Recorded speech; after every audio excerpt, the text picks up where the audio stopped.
In today's video, I'm going to teach you how to issue a refund in Kajabi with this quick tutorial. Whether you're running your own online business or managing digital products, knowing how to process refunds efficiently is a key part of customer service. Let's dive in. First, you'll need to log into your Kajabi account and head over to your dashboard. Once you've signed in, you'll find a host of options available to you, but we're going to focus our attention on managing your customer interactions. To do this, locate and click on the Contacts menu on the sidebar. This is where all your registered customers and visitors are listed.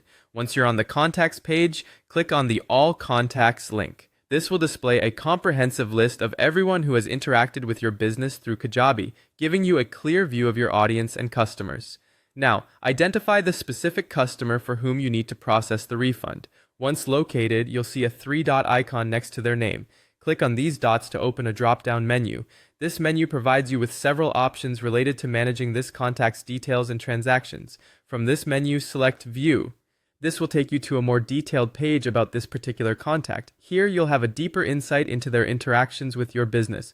Look for the Purchases tab within this detailed view. Clicking on Purchases will bring up a list of all products this specific contact has bought. To find more information about a particular purchase, click on More Info next to the relevant product. This will provide you with detailed transaction data, including any pertinent information you might need to confidently process the refund.